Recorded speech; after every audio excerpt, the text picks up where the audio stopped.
రామాయణమే రామాయణాన్ని చారిత్రకంగా తప్పు అని చెప్తుంది. రామాయణంలో చెప్పబడిన దేశాలు ప్రాంతాల పేర్లన్నీ క్రీస్తు పూర్వం 1000 నుండి క్రీస్తు పూర్వం 100 మధ్య ఏర్పడినవే. అందుకే నిజాయితీ గల ఎందరో శాస్త్రవేత్తలు రామాయణాన్ని క్రీస్తు పూర్వం 300 నుండి క్రీస్తు పూర్వం 200 మధ్యలో రాశారని తేల్చి చెప్పేశారు. ఇప్పుడు రామాయణంలోని ప్రాంతాల్ని దేశాల్ని ఒకసారి పరిశీలిద్దాం.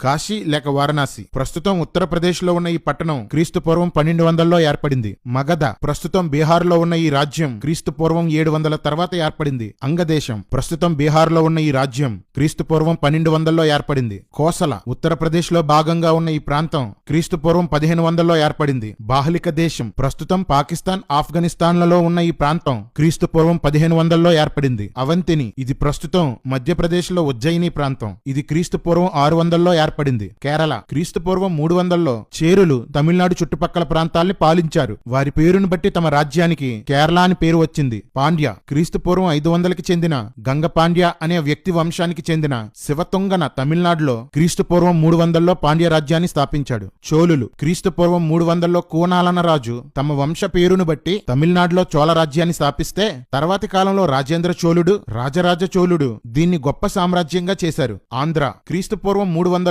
ఈ పేరు ఆంధ్రాకి వచ్చింది. ఉత్కల ప్రస్తుతం ఒడిశాగా పిలువబడుతున్న ఈ ప్రాంతం క్రీస్తు పూర్వం 400లో ఏర్పడింది. కాంబోజు ఇది ప్రస్తుతం పాకిస్తాన్, ఆఫ్ఘనిస్తాన్ ప్రాంతాల్లో ఉంది. ఈ రాజ్యం క్రీస్తు పూర్వం 1200లో స్థాపించబడింది. యవనుల దేశం అయోనియన్స్ అనగా గ్రీకు వారు. ఈ దేశం క్రీస్తు పూర్వం 600లో ప్రారంభమై క్రీస్తు పూర్వం 300కి భారతదేశం వరకు వ్యాపించింది. చీనా, పరమచీనా ఇది ప్రస్తుత చైనా. క్రీస్తు పూర్వం 300లో చీనా అనే రాజు దీన్ని పాలించాడు. ఇతని పేరును బట్టి దీనికి చైనా అనే పేరు వచ్చింది. శకులు ఇది ప్రస్తుత అజికిస్తాన్, ఉజ్బెకిస్తాన్. వీరు క్రీస్తు పూర్వం 1000లో రాజ్యాన్ని స్థాపించి క్రీస్తు పూర్వం 300కి పంజాబ్ వరకు విస్తరించారు. టంకన ప్రస్తుత తెలంగాణ ప్రాంతం. క్రీస్తు పూర్వం 4వ శతాబ్దం నుండి ఇది ఉనికిలో ఉంది. హస్తినాపురం కురువంశంలోని హస్తి అనే రాజు క్రీస్తు పూర్వం 1200లో పరిపాలించిన రాజ్యం ఇది. ప్రస్తుతం ఉత్తరప్రదేశ్ లో ఉంది. పాంచాల దేశం పంచ ప్రాంతాలు కలిసిన ఈ ప్రదేశం ప్రస్తుతం ఉత్తరప్రదేశ్ లో ఉంది. ఈ పేరు దీనికి క్రీస్తు పూర్వం 1100లో వచ్చింది. కురుక్షేత్ర కురు అనే రాజు క్రీస్తు పూర్వం 1500లో పాలించిన ప్రాంతం ఇది. అతని పేరును బట్టి దానికి కురుక్షేత్రం అనే పేరు వచ్చింది.